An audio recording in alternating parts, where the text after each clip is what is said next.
it's funny because they give me the vibe of your officer and your enlisted corps, right? I love actors. They're incredible people and they're insanely talented. But by and large, you have to treat them with kid gloves. Every first team PA has to be nice and smile and laugh at all the terrible jokes. They're the face of the movie and the one who does all the talking, and the majority of the physical labor and heavy lifts are done by other departments. The enlisted folks, we do all the dirty work so that the officers can take the credit. And that's how it is with a stunt team. You almost have this shield from whatever chaos is going on in the production itself. We have our bubble. We just got to take care of stunts. We're just showing up. We're going to have a fun time. We're going to do a really good job. We're going to keep everybody safe. And then we'll let you guys go back to being, stressed out and chaotic.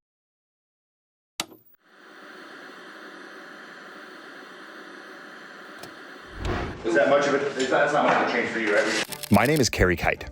I used to load bombs in the Air Force, and now I'm a writer, a filmmaker, and an entrepreneur.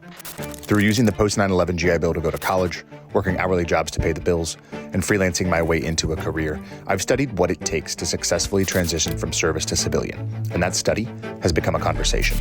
On this podcast, I speak to other veterans, successful artists, and entrepreneurs about their transition, what they did well, where they failed, what they learned, and most importantly, how they applied their skills. Episode 180 features Christian Brunetti, an Army Special Operations veteran, an actor, a stunt coordinator, and a military tactical advisor on shows like The Terminalist, The Falcon and the Winter Soldier, Army Wives, and A24's Civil War. Christian recently took all of his experiences from the military, transitioning out, being a husband and a father, and brought them all to bear, writing, directing, producing, and acting in a short film called Ghosts in the Daylight.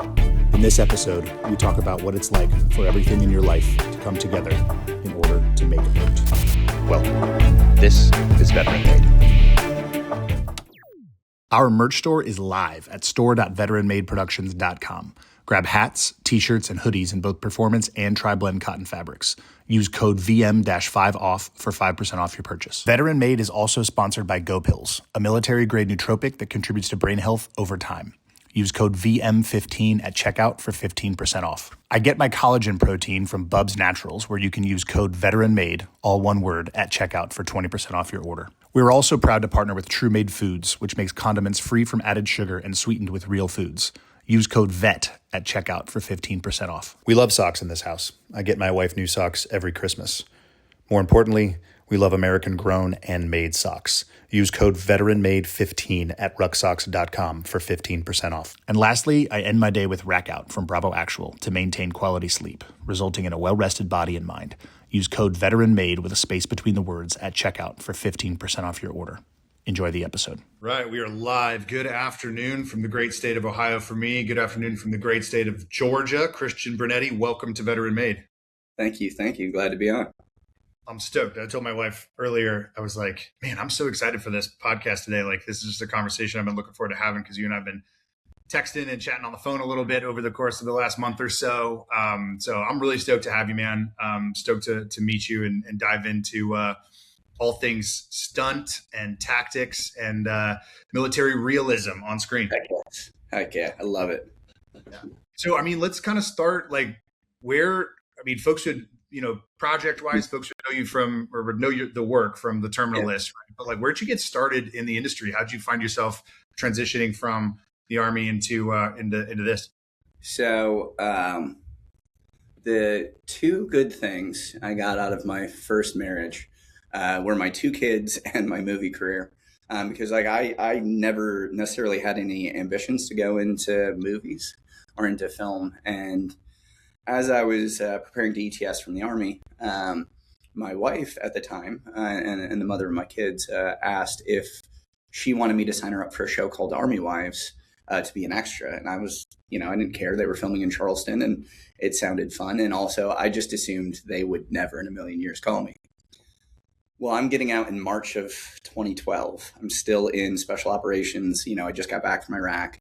And I get a call that they want me to be an extra on the show. And so I go into my first sergeant and I'm not telling him that I need to drive to Charleston to be an extra in a show called Army Wives on Lifetime because it just would not go well.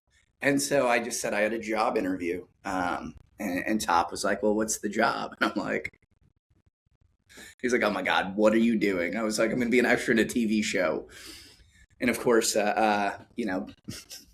being top, he was like, you're not doing gay porn, are you? I was like, no, pays better, but no. In this case, it's a show called Army Wives. And he just starts laughing. He's like, I preferred it when it was gay porn. So I was like, can I go? He's like, get the heck out of my office. And so I left and showed up on set. We were filming on Sullivan's Island. And I'll never forget the first scene that I saw was J.J. Sorian and Adam Boyer. I didn't know them at the time, but they were actors in the show. And Adam's playing this E7 and JJ's playing this young PFC, and he's just getting like lit up by his platoon sergeant. I'm just sitting here watching like, oh my gosh, this is awesome. It's completely unexpected. And like, I just instantly knew like, this is where I belong. And as fate would have it, as I'm there, a lot of funny stuff happened my first day. Like, first of all, I go in the chair and sit down, and my hair's not quite this long, but it was decent. And the hair and makeup person very kindly like leaned in, and she's like, so this is a show about the Army. I was like, I got that from the title, yes. She's like, in the Army, there are certain regulations. I'm like, oh, okay. You're like, in a certain part of the Army, there are regulations. She's like, well, your hair is just way too long. And I'm laughing internally because I've been in the Army. I'm still in the Army, but I've been in special operations the last 6.5 years. And so my hair has been generally much longer. And so they gave me a high and tight, like I was, like phase 2 in basic or something. It's the shortest my hair had been in almost a decade. And then I go out and I'm putting on the beret, right? And fitting the beret is a very specific skill that is only useful with inside the military. And as I'm putting it on, I hear this voice behind me. I go, what unit were you with? And I turn, and it's my now friend, Chad Gleaton. He was a former Ranger who was their military advisor. And we started comparing notes, and we didn't know each other, but we actually had a lot of friends in common through Ranger Regiment, through combatives training, and things like that. And then he just took me under his wing. And so literally from day one, I showed up on set. And it was just a recreation of the world that I was already living in. And I connected with another special operations veteran who was in that space and who was like, yeah, dude, I got you. And so, really from day one, I started out in a really, really amazing place, just by pure dumb luck. Did you make it known to those dudes early that you're like, hey man, I'm here and I've got these feelings and like, this is cool. How do I get under your wing? Or what was those conversations like? So basically I just kept showing up. I knew nothing about film. And I feel like I still know nothing about film. I don't know what the rules are. I don't know what wrong or right looks like. I just know I'm going to do what I think is the correct thing until I get promoted or fired. And so far I, have been promoted pretty consistently across the board. And it's the same kind of attitude that I had, both as an NCO on the conventional side of the Army. And then once I crossed over into special operations, it's like, if you don't know exactly what you're expected to do, figure out what your goal is and make it work. And so I just took that approach. And, Chad had a couple of scenes starting with drill and ceremony that he needed help with. And I don't know about you, but especially in the special operations community, drill and ceremony is it's not really our thing.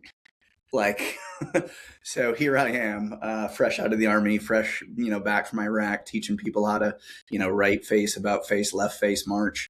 And we had over 100 extras with no military experience that we had to get into shape for this scene. And, we pulled it off. And then from there, Chad just kept bringing me back. And then he got a job with the ATF and asked if I wanted to throw my hat in the ring to take over full time. And so it was just, showing up, being in the right time, right place, right uniform, and connecting with the right person who was able to help me get to that next level. Yeah, I feel like this is a common refrain that I have on the podcast. It's about relationships, right? Like at the end of the day, it'd be very easy for somebody to come in. It'd be very easy, like going back to the conversation that you were having with the hair and makeup artist, right? For you to be a dick, right? And for her to be like, hey man, in the Army, you're like, well, actually in the Army, I know. Blah, blah. but you didn't, right? You just like Yep. you said, you laughed internally. You had a good sense of humor about it. You had good self-awareness of the situation you're in, right? And you're just like kind and respectful and like doing your thing along the way. And then, the other thing I love about it is, and it's tricky on film sets, where like I came up in the industry as a first AD. So like I learned very early. So hard and so fun. Like I learned so much from it because I sat at the center of everything, but I wasn't the center of everything. Everybody else needed things from me, and I was facilitating for them, right? And so like I learned very early for G&E, like I'm not touching shit, and I'm not letting anybody else who isn't G&E touch anything, right? Yep. And then you get on some indie sets or doc stuff or branding stuff that I'm doing now, and I'm like, yeah, of course, gear. Like I'm not about lugging gear or doing whatever, but I learned early that hey, there are these parameters and these spaces and places, right, where like the certain people have a purview and that's not mine, but I'm here to facilitate it for them, right?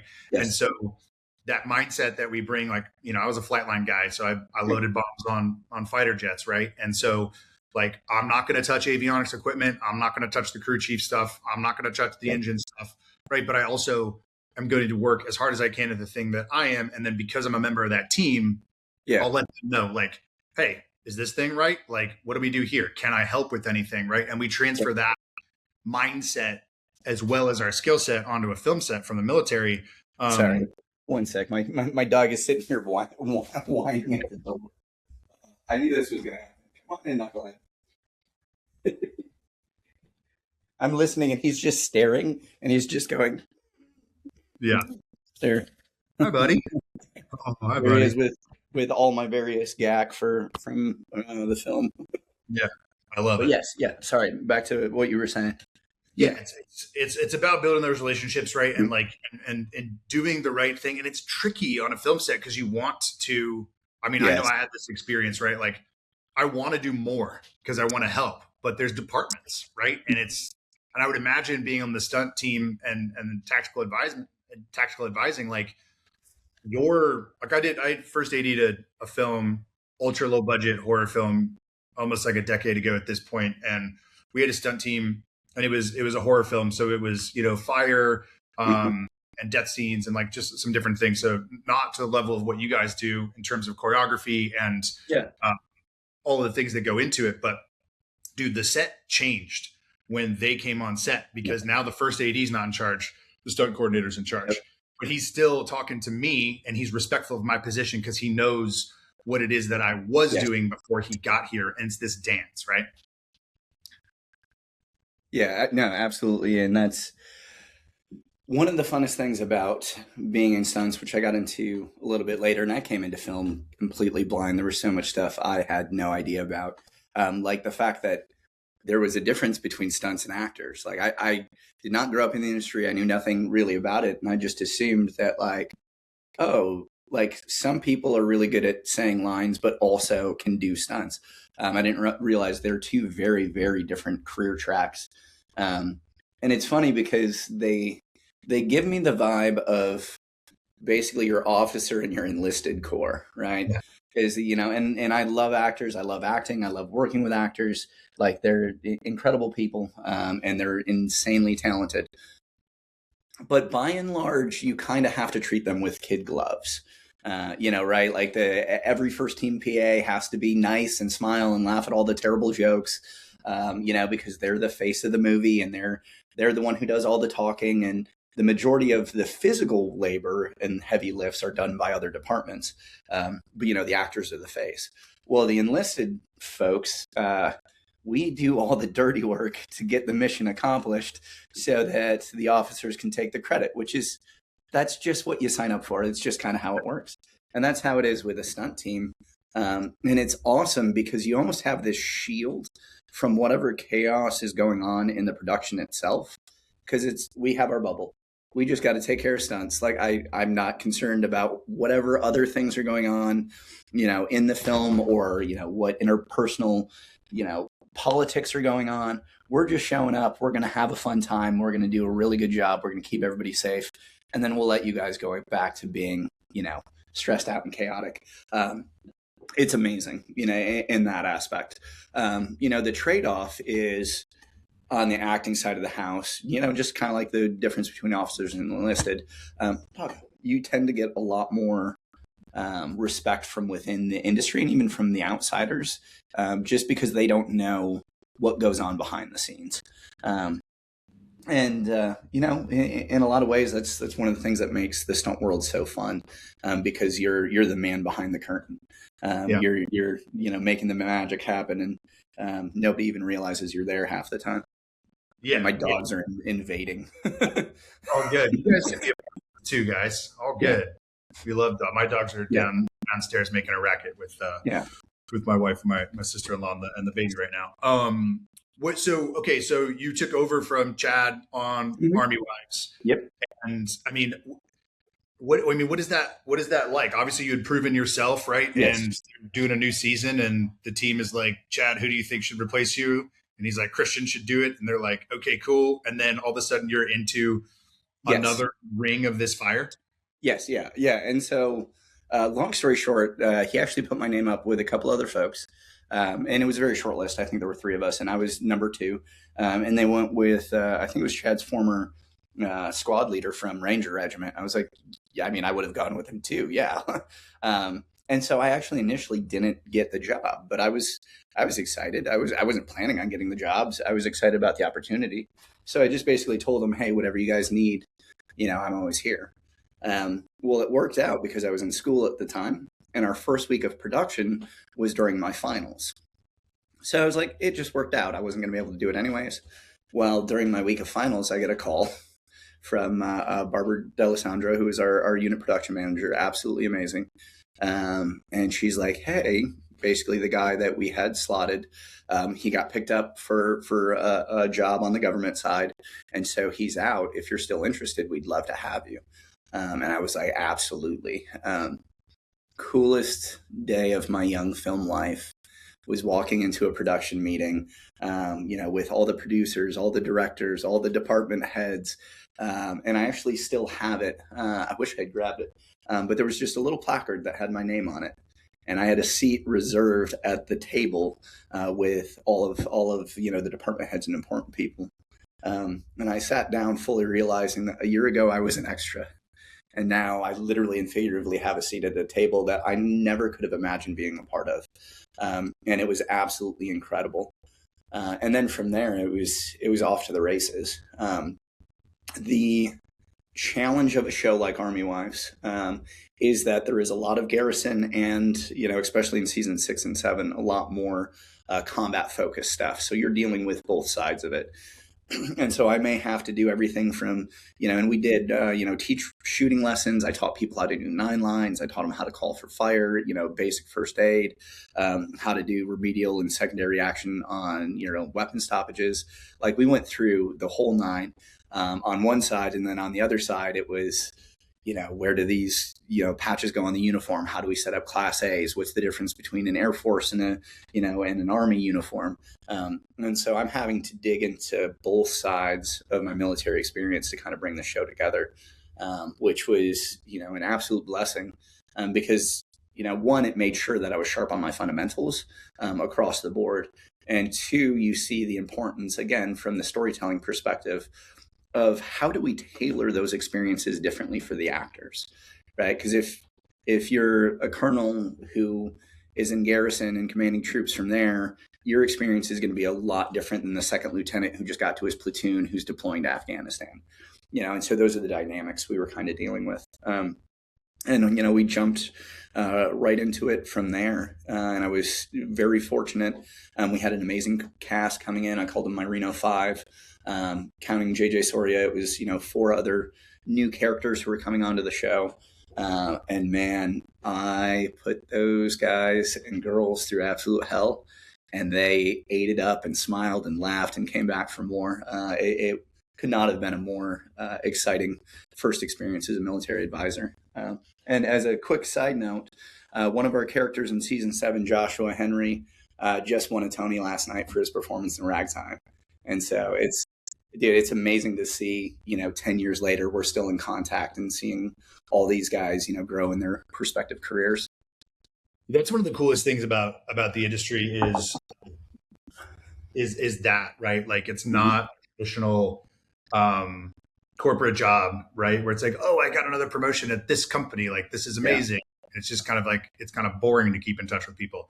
But in this industry, you know, people go off and like do all kinds of crazy cool things. And because the talent and the skills are so deep and so varied, right? Like we're talking military advising, and then you're talking about a dude you worked with who won a Tony, right? Mm-hmm. Like these are these things that like, you know, your average viewer might not, might not realize because they have a view of actors, right, being whatever. And like you were saying, I would imagine that actors just get geeked on learning the real stuff and like really pour themselves into, performing. And it's probably your average viewer probably thinks about it like, oh, I bet they think it's cool because, you know, they're portraying it realistically, you know, and it's respectful to the military. And it is, and it should be, but they're just excited to do some cool, crazy shit that they otherwise wouldn't get to do, you know? Yes. Yeah. Yeah. I've been fortunate. Every actor, and it doesn't matter if they're a background actor or principal actor, they're always excited and stoked about the training. And, not to necessarily toot my own horn, but one thing that I do differently than most folks is I'm a big proponent on how and why, right? And that's a basic leadership principle, and going back to, Baron von Steuben in the Blue Book with, General Washington, who basically said, if troops understand the reasoning behind the order, they will follow you into hell. We're really good at teaching the how. How do I hold a weapon? How do I clear a room? How do I dominate my corner, right? But what we don't really focus on in general is the why. Now, partly in the military, it's because the why is very clear to us, right? It's, fix with, close, and destroy the enemy. It's surprise, speed, and violence of action. It's things that we intrinsically understand that when I'm on my gun, it is a matter of life or death. When I flip from safety to semi and watch my lane, like, it is because I've decided that there is a life or death struggle about to happen, and I need to be very clear about my intentions. So when we come into rooms, we come in not just aggressive, but it's a certain swagger, it's a certain confidence, because you have to act like you own that room, and you have to know that you own that room.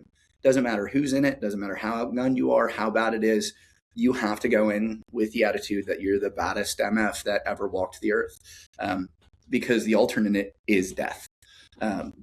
Well, when you don't have those stakes, to a certain extent, it's hard to get people to understand the why, right? Why are we so aggressive? Why do we assault the way we do? Why are we on our guns the way we do? And then there's the basics: quicker target acquisition, quicker transitions, weapons retention.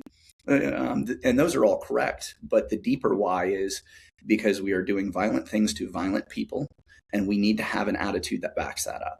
And then where it becomes really complicated, and this is one of the things I love, about special operations, conventional side, it doesn't matter. I love about war fighters, is one, they're natural storytellers, every single one of them. And two, they understand that not every tool is right for every job.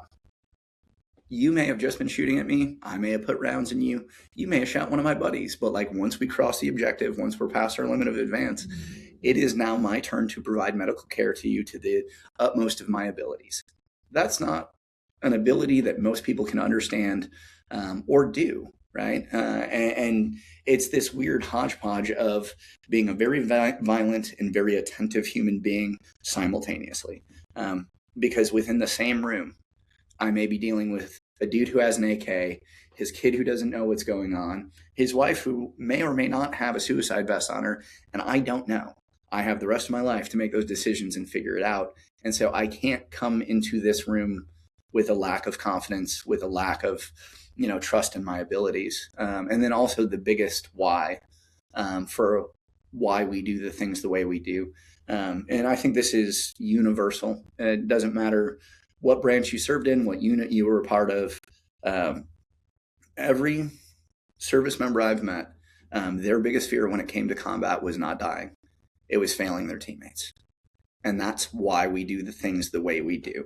I hit and dominate my corner so that my teammate knows that I have his back. This area is mine. I've got it controlled. You just worry about you. I'll worry about me. And then we'll build from that. What I never want to be is a liability. So whatever the circumstance is, I need to know how to handle it and why I'm handling it that way. And especially for actors, they devour that stuff because they want to get into the mentality. They want to get into that space. And I think, those two simple things, basically violence of action and the ability to quickly analyze, situations, come up with hasty plans and execute them violently are two of the biggest things that separate how we do things well from everybody else. Yeah, I mean, you're feeding the actors opportunities to make choices, right? Which is that's what an actor does. Like an actor on screen, on set, is making choices from their character's point of view and character's perspective, right? So if we remove, military advising and stunt performing out of it just for a second, just like it's a dialogue scene, right? Like the director is going to work with that actor is going to have done pre-work to decide what are my moments before. What are the choices that I'm making right now?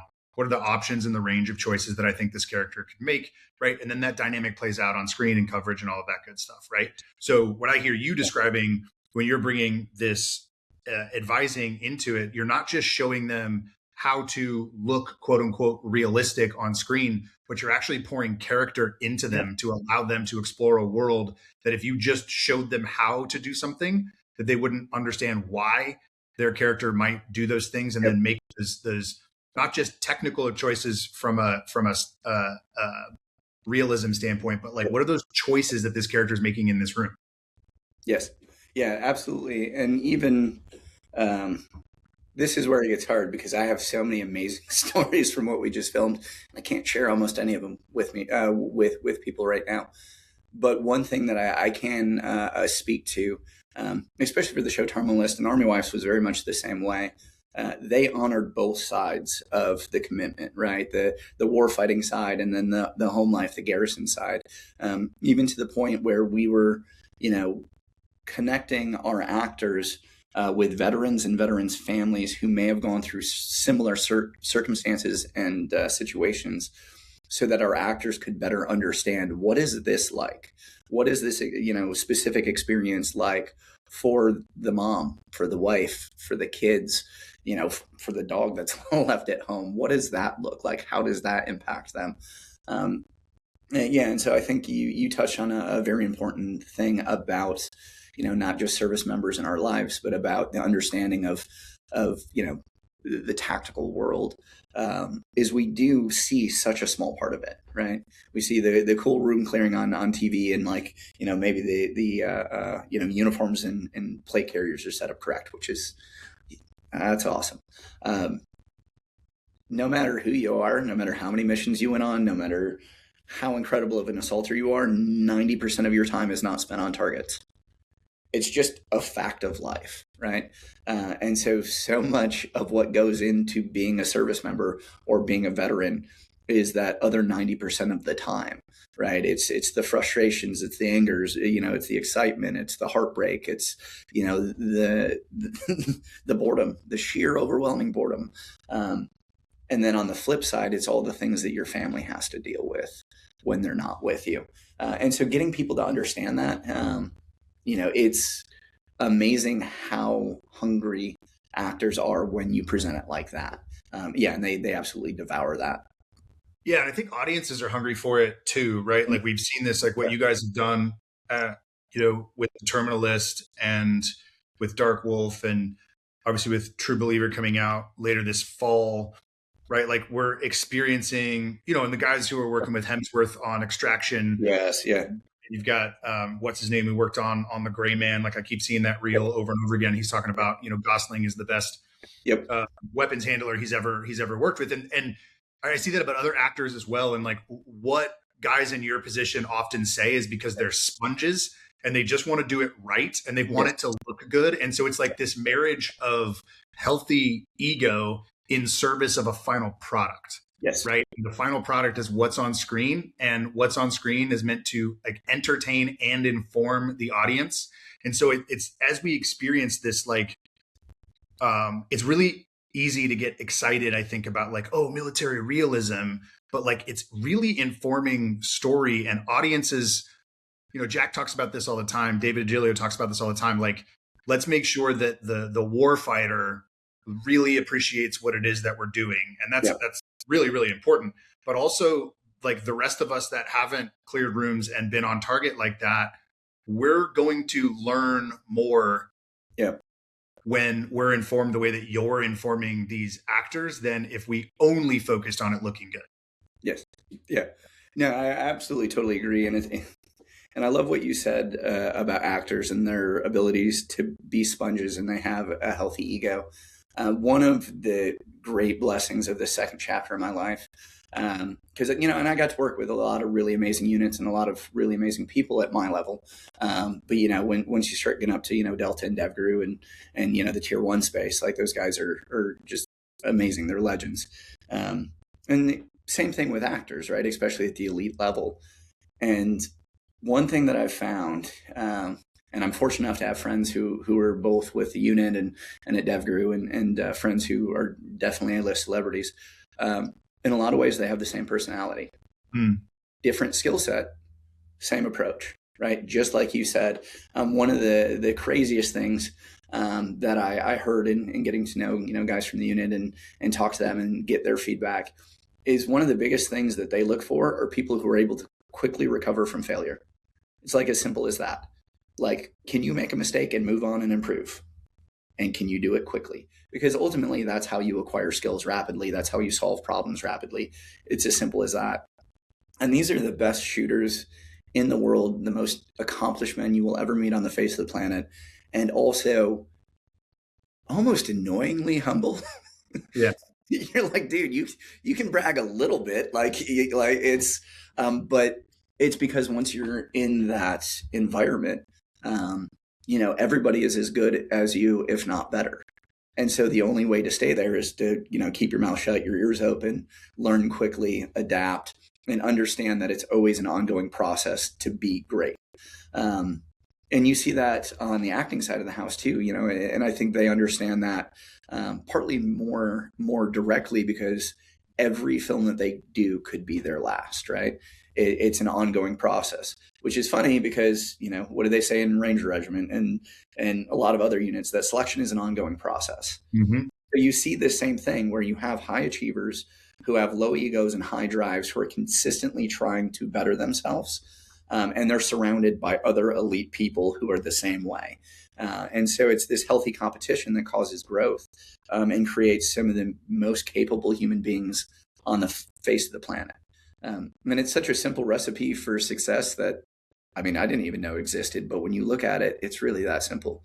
Like, take risks, be willing to correct your mistakes rapidly, move on, and always improve. Like those 4 basic things. And then the fifth one, that I really love, and this has also been a game changer, is a strong internal compass. Because, one thing that's different about, and I've never been, so this is, secondhand. So I just want to make sure I'm clear about that. With the unit, one of the big things they always talk about is that there's no feedback when you're going through selection. Like, there's no, you're doing good, you're doing bad. It's just, hey, here's your hit time, here's your uniform, show up. And at the end of the day, you get 2 buses to go on. One goes back to the barracks, one goes home, and you never know which one that you're on. It took me years to figure out, why is that the most effective way of finding out whether these men and women are capable of operating at this level? Because it's so simple. It's just make them walk unbelievably long miles with no time standards that they know of, no direction, no guidance, except this is your objective, go. It's because they have to have a strong internal compass. They have to have that trust in their abilities that I don't know what the standard is, just kind of like I am in film, but what I am going to do is what I think is the correct thing until I get promoted or fired. And then you just keep doing that day in and day out. And so that's something I've really been trying to adapt more in my personal life, because it's like, if we don't trust ourselves, we will never truly be able to reach our own personal potential. And so it's been amazing getting to work with both, elite actors and elite operators and learning from them both, and realizing how just people are amazing, and people are similar all over the planet, no matter who you are, no matter what your skill set is. And that's one of the things I absolutely love about it. I love that. I love that framework. Yeah. Definitely going to steal it and use it and apply it. Because when you're seeking external validation, the external validation is never going to be enough. No. Even if you get the best feedback and you're told that you're the best and you're the greatest and you crushed it and you accomplished it and all that stuff, it's still not going to feel fulfilling. No. Right. But if you're doing something right, like, I mean, you can kind of look at it as, if you don't make it through selection, but you gave it your best and you have that internal compass, like for yourself, it's like, okay, great. I'm not a fit for there. Yes. I shouldn't be there. Right. Yeah. Like that at the end of the day, like that's it. So just like go move on and do something else, to the best of your ability. Yeah, that's I talk about it all the time. Like it's such a privilege to do this for a living. It's like really silly because a lot of people out there have real jobs, right? And the fact that we get to play pretend, whether it's film and television or entertaining audiences, or for me, most of the time, selling products, through commercials and branded content. It's like it's pretty silly that this is what we get to do for a living, because I've still got buddies that are in loading bombs under mortar fire. Right? I'm not doing that anymore. I'm not getting shot at. I'm not looking for mortars. I'm doing this. And it's like kind of silly. And I pinch myself every day being like, man, this is amazing. And that's fulfillment enough, not fulfillment enough to stop working hard, but fulfillment enough to just keep working harder and getting better at it and like continuing to enjoy it. Yeah. Yeah. Well, yeah, no, I totally agree. And my son is 19 this year. I think he's 19 or 20. I probably should know how old my kid is. He's 19. Yeah, he was born in 2007. Math is hard. He's actually a mortarman right now at Fort Riley. And, he was texting me this morning. He's like, Dad, we did an 8-mile run. And he sent me his time, and it was faster than I've ever run in my life. Yeah. And he's just crushing it out there. But every morning he kind of hits me up with whatever workout they were doing. And he's like, yeah, we were doing shuttle sprints, but we had to carry one of the mortars with us. And I was like, that sounds, you know what I did this morning? I taught jiu-jitsu. I worked on a script. I hung out with the dogs. That was my day. Yeah. And so it's almost a blessing to have that constant reminder of like, it wasn't that long ago, maybe longer ago than we want to admit, but that was our lives, right? You get up, you PT, you go to work, rinse, wash, and repeat. And for the last 13 years of my life pursuing a film, and it definitely is not always fun. It is not, can't always, pay your bills. It's a struggle to keep the dream alive. Like I've pawned jewelry so I could get money to drive to Atlanta to do extra work. And this is how amazing, the world is and small it is. Adam Boyer from Army Wives, he's the first person I met, first guy I saw do a TV show. He let me crash on his couch when I was working as an extra because I didn't have money for a hotel. Right. And so it comes at a pretty steep cost. But the reward is freedom. Right. And that is another thing that I've seen, especially about people at higher levels. Money doesn't buy you happiness, but it can buy you time. And that's the biggest thing. So really on the back half of my life, that's what I'm striving for, because we have a lot of friends who, are no longer with us. We have a lot of friends who, are struggling day to day to stay on this planet and not commit suicide. So for me, it's almost like a personal charge that like you cannot afford to live an ordinary life. As a matter of fact, the shirt I'm wearing, Brothers Keepers Veteran Foundation, was started by a good friend of mine and former Green Beret, Chris Cathers. His best friend was a SEAL with Team 5, and they got out, started a Force Pro protection company together, and I believe they sold it. And not long after, Chris's best friend committed suicide, and he also was struggling with suicidal ideation. And talked about it like he had, gun in the mouth, and it's like something you see in a movie. There's just a knock at the door opens, and it's like, hey man, it was his buddy Ron, and he'd flown in from California that night just because somebody had said, hey, I think Cathers needs help right? We're worried about it. And then from there, he started Brothers Keepers Veteran Foundation, which is a nonprofit that focuses on helping veterans struggling with PTSD. And he passed away this year after a prolonged battle with cancer. He was actually diagnosed with terminal cancer in 2019. He was given 5 years to live. Year 6, it was a different cancer that actually took him down. And so, in my opinion, cancer did not beat him, right? Because it was supposed to be done in 5. He made it in 6, and you had to bring back up. But he's no longer here. And so I don't really have the luxury of living a quiet life when that's the standard that was set. Those are the people who, I would love to be next to, seeing them, work on their next projects and grow his company and grow his nonprofit and save more lives and help more veterans. So it's my turn, right? And that's the biggest thing for me just in this life, the second half of my life in general. It's not like I have anything against 9-to-5s or against, regular jobs. I just know I only got one shot, and I don't want my legacy to be, I worked at a 9-to-5 and, I had some really amazing friends and they all died, and to pay them back, I just paid my bills, Right. Right. So, well, I think that's probably a good segue into the short film, the project that you're working on right now. I've talked offline. I'll have you back. We can dive into some other, career specific stuff. Talk Terminalist as True Believer gets closer this fall. Yes.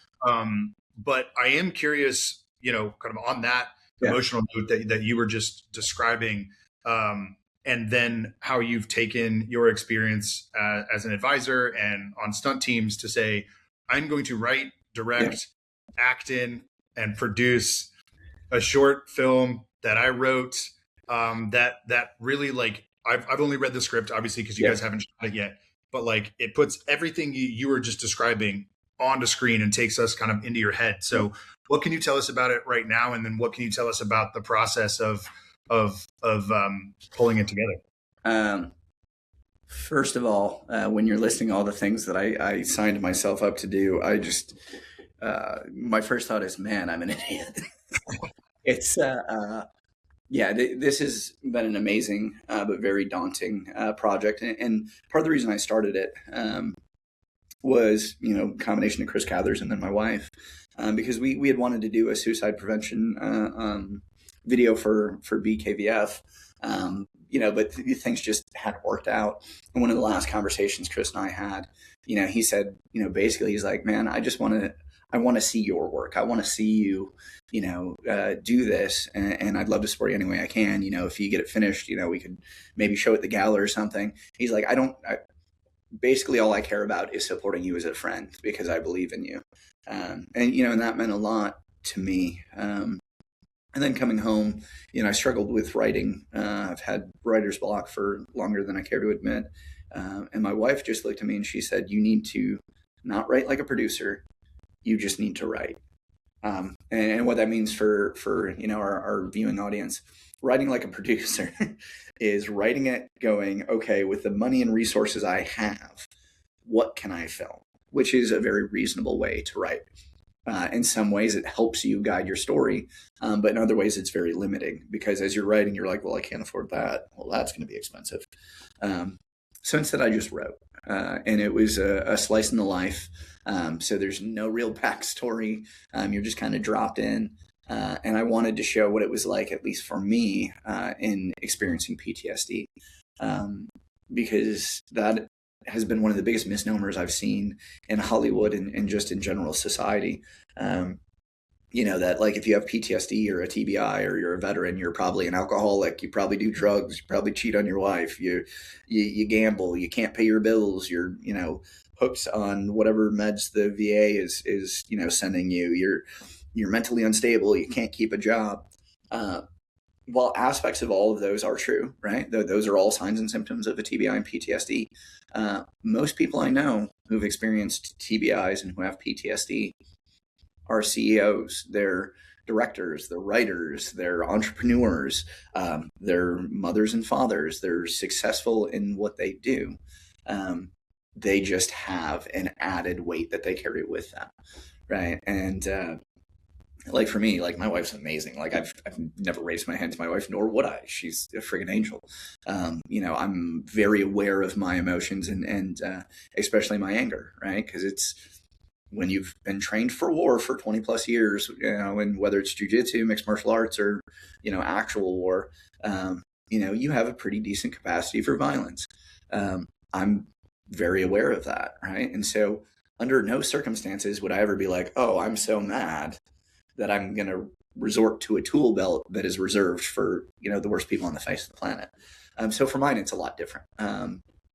And it expresses a lot more as anxiety, depression, being on edge, forgetfulness, lack of concentration, like all those things. And there are flares of it. Like I'll have weeks where I'll be doing fine, and then, I'll have a bad day, or I may have weeks where I'm having bad days, and then just one day I'm fine. But I've been dealing with it for over 13 years. And at this point for me, because of my support system, because of the help I have, it's like, it's manageable, right? It's never going away. It is definitely a crippling presence in my life, but I've created an environment that helps mitigate and manage it to the best of my abilities. So out of that, a very long-winded explanation, I finally felt like I was at a place where I felt safe enough and comfortable enough to be like, hey, man, this is what it's like, right? And so I took people through what my view of a PTSD attack event, whatever you want to call it, is. And the funny thing is that writing it as I saw it and then learning what that meant were two very different things. As an author or as a writer, I'm learning that what you write and what you mean aren't always immediately apparent. And so in this, right, I wanted to show how, like we isolate and we're good at masking, because most veterans are. Like I'm not gonna bleed all over people who don't deserve it. Like if I'm having a bad day, I'm gonna manage my bad day and be an adult, because that's what we do. And so we tend to isolate because we don't want people to have to deal with our BS, or we think that they can't handle it. And we also think it's safer, when we're like in that mode, to just tuck ourselves away. Well, in that, through the course of the short, the wife, who's basically Holly, my wife, the whole time is observing. And, Andrew, the lead character, is basically experiencing a flashback. And in it, when I wrote this, now mind you, I'm the one that wrote this. I said that, Erin, the wife, she moves through the battle untouched and unfazed by it. Well, I had my beautiful little script, and then I invited friends over, and they were friends from the movie industry. There were people who weren't in the movie industry. There were, just regular, I guess, civilians. I don't know what else you would call them. We had musical theater nerds. We had assistant directors. We had, directors. We had actors. We had everybody. And we were doing a movie night. And so I was like, hey, I feel like this is the crowd. Like, would you mind us reading my short? Because I'd love to get feedback on it. And we read the short, and it was the worst idea I ever made, because it ended with me crying in front of a bunch of my friends, but not in a bad way, right? Because one of the very first things my buddy Asa Stevens said is, and he posed it as a question, he said, is it that Erin moves untouched through war, or is it that she's so used to dancing with your demons that she knows the choreography? And that stopped me. And he goes, yeah, bro, like she, as a character and also in real life, is moving through a minefield of danger to get to you. And it's funny because, again, I wrote it because I see it happening. But my interpretation of it was that she's not affected by it. She doesn't see it. She doesn't see the stress. She doesn't see the whatever.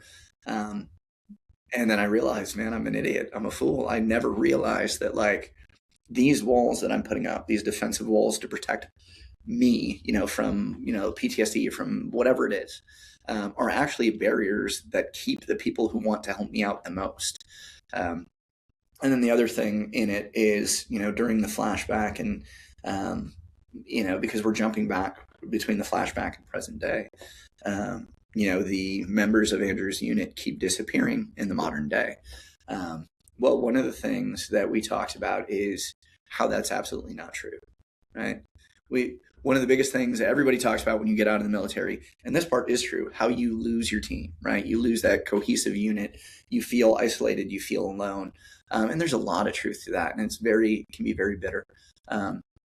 But the underlying truth that we don't recognize is that those teammates that were with me in Iraq, or who worked with me in Africa, who worked with me, wherever I was, I may not see them currently here in my house, but I know if I pick up the phone, they're there.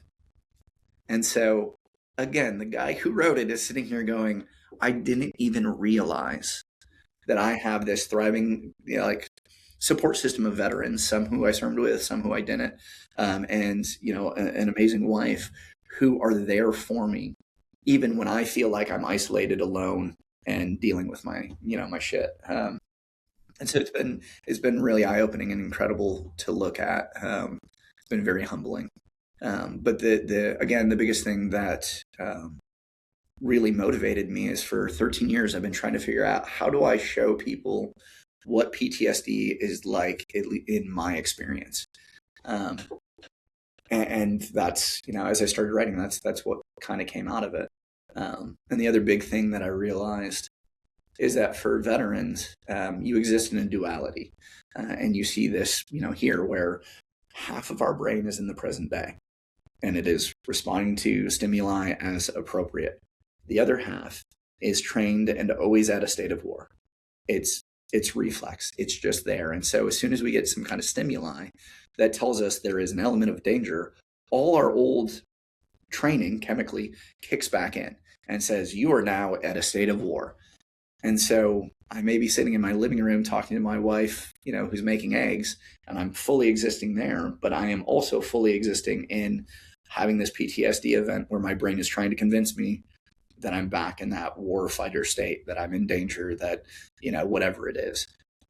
And so I think this is the best way I know how to visually represent that. So even if you've never had PTSD, you can look at it and understand that, like, oh, that's what it's like. And so we're filming it June 20th and 21st. Another thing I'm super proud of is every service member and veteran in the short film is going to be played by a service member or a veteran. And we're using it to, really memorialize people that we've lost along the way, whether it's to combat or to PTSD. Yeah, but it's fascinating, right? As I'm listening to you describe it, you're talking about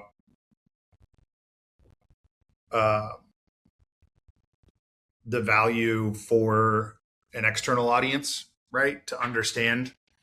But even, let's just say that you didn't go into production and you just did it as a table read. Yeah. The value that you got from that table read with that group of people in your living room helped you understand two very specific things about yourself that you otherwise wouldn't have, right? And so there's a craft element, right? What is the blocking in a screenplay? Right back to choices, right? For actors, right? Like actors work from a script, right? So there's, how does the blocking need to change? So then how does that inform the choices that her character is going to make? And so as a screenwriter, you learned something helpful for the project, right? But then as the actual writer and the experiencer of these things, you learned these about yourself. And it's, we talk a lot in our culture, in our community. We talk a lot about writing or talking or making, creating, right, in order to process, right, and understand. And we get stuck in, I'm not a poet, or I'm not a good poet, or I'm not a writer, or I'm not a good writer, or I'm not an actor, I'm not a good actor. And so whatever it is that I create isn't going to have, back to the external validation, isn't going to have the value that I think it might have if somebody actually good at these things were to do these things, when in reality, the value is the creation itself. And then the reflection after. And that what I loved about that group of people, as you described them, was we can't just talk to other veterans, and we definitely can't just talk to the other veterans that we served with. We need people from outside of that community to be able to to be in community and in relation with those people, because we're not, like you said, we're in a duality. We're not just over there anymore. We're also here, which means we can't isolate these people. We get way too tied. Not that we shouldn't have any connection with our community, the people we served with, but like it's a totally integrated thing. And if you wouldn't have opened yourself up to that varied, diverse group of people, you wouldn't probably have learned the things you needed to learn, A, to make the project better, and then B, about yourself. Yeah, absolutely not. And that's been one of the most challenging things. And it's funny because I kind of consider this my like film selection process, because our industry honestly is in a dumpster fire state right now. Nobody knows what's going on. The rise of AI. I may be, taking a gamble on a career that may not exist in a year or two. But it's almost the fun in it is, yeah, but what if? Right. And you hear the stories, whether it's, on the tier 2 level, it's usually 20% selection rate, and sometimes lower. At the tier 1 level, it's like 3%. And it's like, so for 97% of those people, yeah, this was the end of the road. But for the 3% who are the right people, it was a launching path to something greater. And so I'm going to roll with that until I'm proven, completely wrong.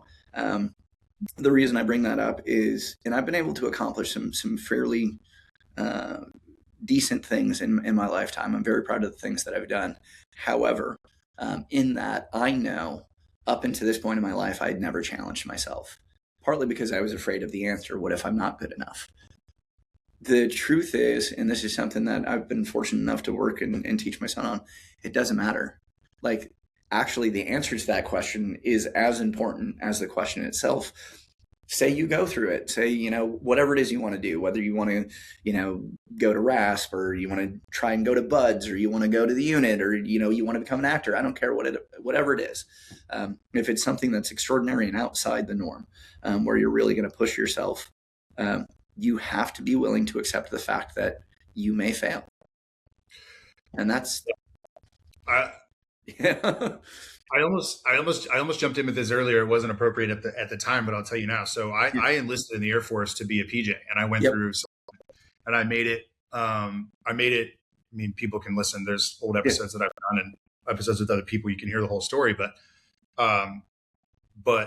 I made it to the end of selection. I failed my final run by 6 seconds. Then I got in a car accident and got knocked out of the pipeline. Oh. And it was brutal at the time, because I experienced everything you were just describing. Like, what if I'm not good enough, and what if I don't make it? I have the answer. I know what happens, and it's what's happened over the course of the last 19 years since I first enlisted in the Air Force. And the answer is, I wouldn't trade it for anything. I don't have any regrets, because I busted my ass in NDOC, and I pushed myself, farther and faster and harder than I ever would have under any other circumstances. And then I actually got the benefit of going through that experience, and then going through the next experience of like, okay, well, now how do I do the next job to the best of my ability? How do I continue to serve my country? How do I go work on another small unit? Loading bombs on fighters, like it's a small unit. It's not tactics, but it's a small unit. It's a 3-person job on fighters. It's like a 6-person job on bombers. Like, you're still in a small unit. So like a lot of the things that I wanted to get from being a PJ, I actually ended up getting from being a bomb loader, which is awesome. But there's one anecdote that I didn't understand for a long time, and I've written through this in some sort of like memoir essay writing things, and another piece of the puzzle sort of just clicked during this conversation with you. The commandant of the school at the time, AFSPEC War has changed a ton since the AFSOC days when I was there. The commandant at the pararescue indoctrination course at the time, I think he's out now, but he was out we were just getting roasted.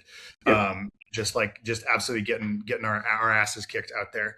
And he gave this, these guys that are instructors, like they're just the most beautiful orators of all time. Like, these speeches that I have in my memory are epic, and he said, when you get to the teams, I don't want anybody who hasn't struggled through this course. If you make it all the way through this pipeline and you haven't struggled, I don't want you on my fucking team. Mm-hmm. And I remember hearing that being like, I was 18 years old. I'm like, hell yeah, I'm going to make it. And like, yeah, I might struggle a little bit, but like, that's going to be really cool. But like now, as a 38-year-old dad of two who loaded bombs for a few years, has scaled a career, is in a marriage, is like doing all the things of life, I'm like, oh, I have struggled and failed a ton in my life at all of these things. So if I remove it just from the special operations world, like that is such a valuable mindset to have. That this idea, that's why I teach my 6-year-old daughter, like she's trying to learn how to ride a bike right now. The reason she's behind and doesn't know how to ride a bike is because she won't push herself hard enough to fail and fall. And so like, that's what I'm telling her, is like, you're going to fail, you're going to fall. And then once you can do it, you can do it. And then you can build more on top of that. Yep. Right. It's like diving. She goes off the diving board at the pool now, but all last summer she wouldn't go off the diving board because she didn't want to fail. She didn't want to fall.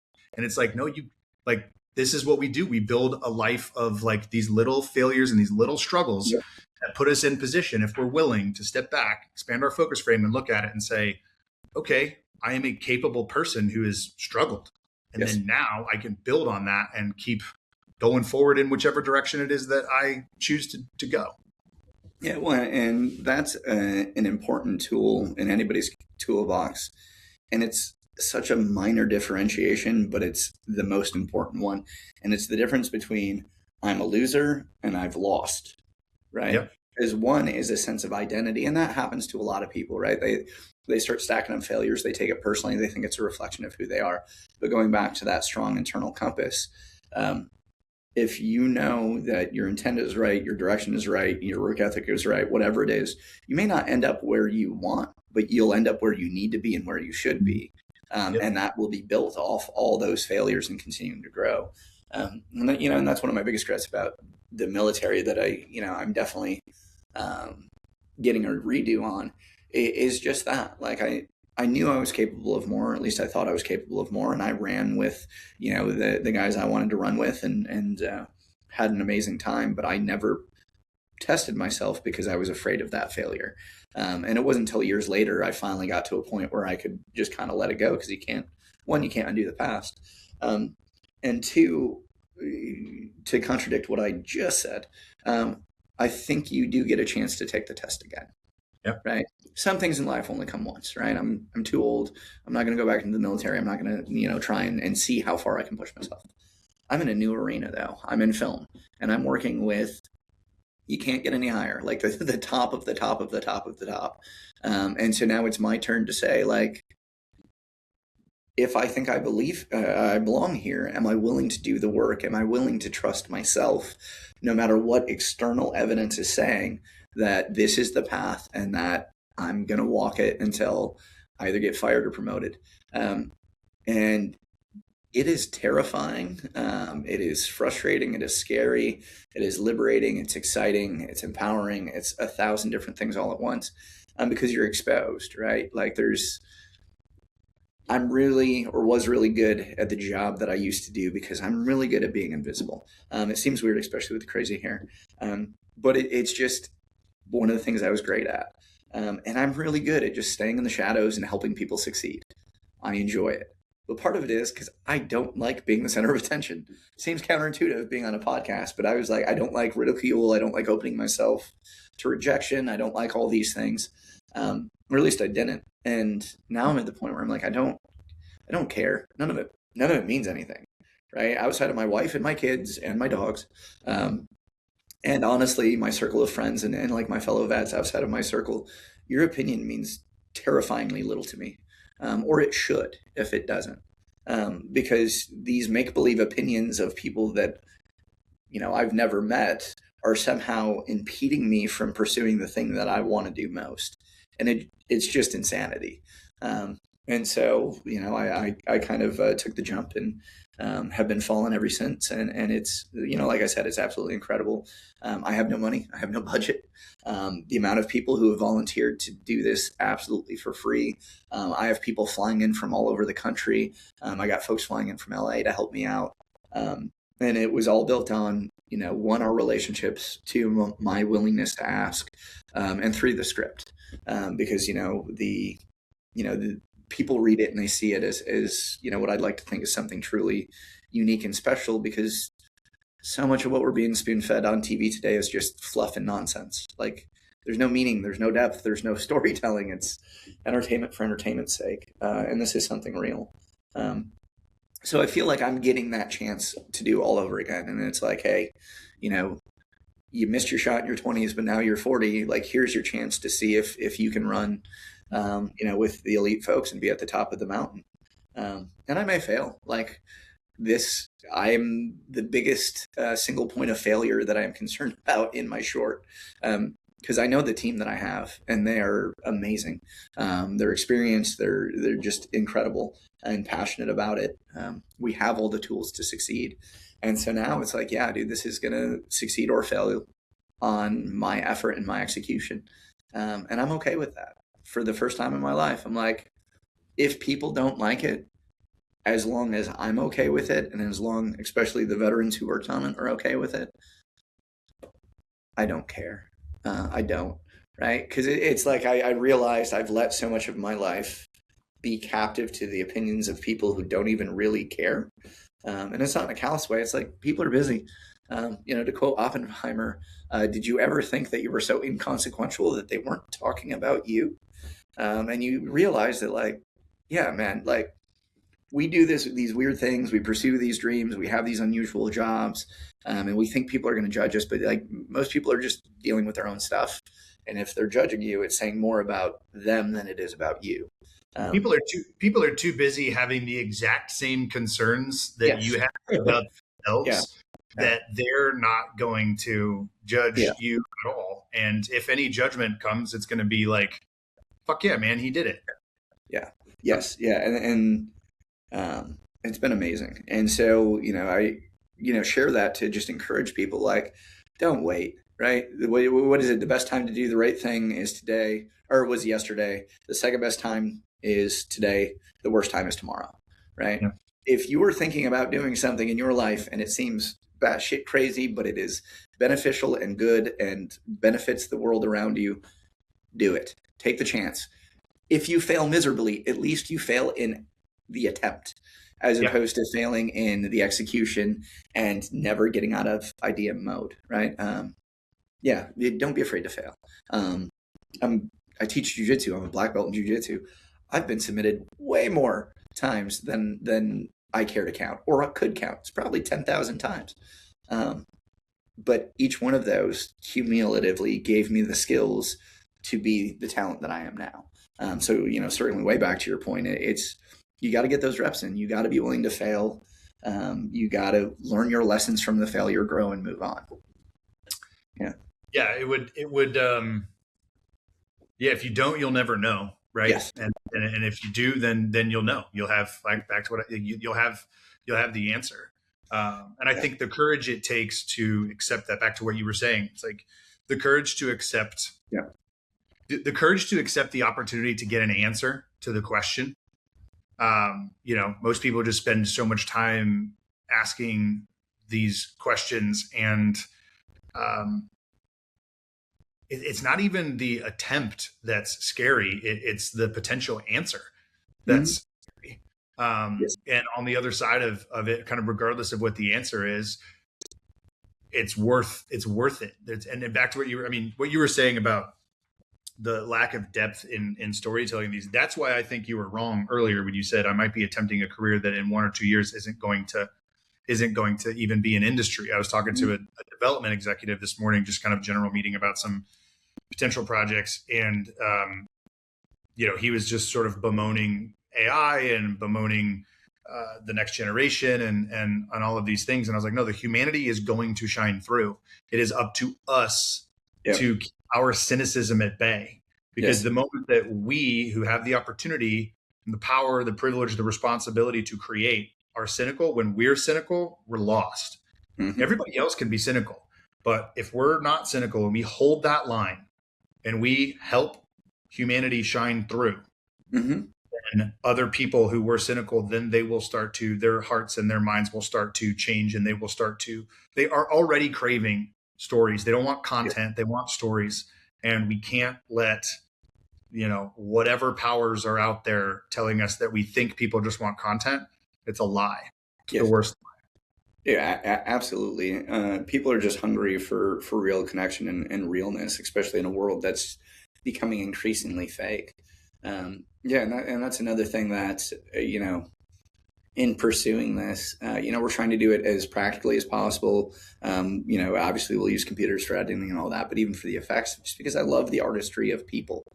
And I Yeah. love that sense of realism. Like when I got into film, it was because of the crazy set pieces and the storytelling. And, they made an entire fire base and blew up one of the towers and then made it magically like heal itself for other shots and then blew it up again.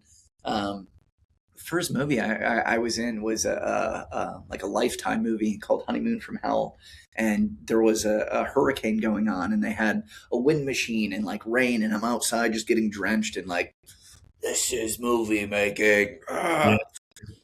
And now it's like, stare at the green tennis ball, like Yeah. react. The super powered bad guy is throwing you up in the air. Yeah. It just loses its sense of realism, but it also, I think, loses its connection to the audience. And to your point, so many movies right now that are doing well in the box office are not studio films, or not films that the studio is supporting. And it's because the studio is focused on making money, artists are focused on making an impact. Yep. And that's something we've gotten so far away from. Again, that's another catalyst for this. We have this concept that we're working on, and it's born out of the idea. I've always been irritated by zombies because I'm like, look, dude, the U.S. military would annihilate zombies. Like, it would not be like, zombies are not taking down an M1 Abrams tank. Like, it's just not happening. But what if they were fighting other movie monsters like werewolves, vampires? Like, how would that, from a real, slightly elevated world, how would you, as an ODA or as, whatever you are, a small unit team, take down, something supernatural? So we're exploring this fun idea, and it's not meant to be deep. It's meant to be fun and entertaining. And we start talking about, after we do the script read back, like distribution and what format to put it in so that it can get distributed and how we're going to get funding. And I'm just sitting here like stewing, and so, it finally clicked to me. One of my buddies made a comment about, time is money. Like, we need money to pay people. And I realized, at least for me, we've been looking at that completely wrong, right? Time is money. Time costs money. Time is the most valuable currency I have, right? So I can't make more of it. I can make more money. So one, waiting for the finance so that we can pay people, for their time, I understand is responsible. But if that's not an option, like, the time is going to pass anyways, and we can't get it back. And then also, we're making a short film or like an indie feature for like a couple $1,000s. Where are you distributing it? Why do you care? Like, what are we doing? Right? Is this going to Sundance? And even if it is, then you don't worry about distribution. You just go to Sundance. What happened to just making art? Right? You hear about Quentin Tarantino and his friends, making short films. And I think that's where the term shorts comes from, because it used to be called short ends of film stock, and you'd go and you'd buy all the shorts and put it together. That way you'd get the film to film.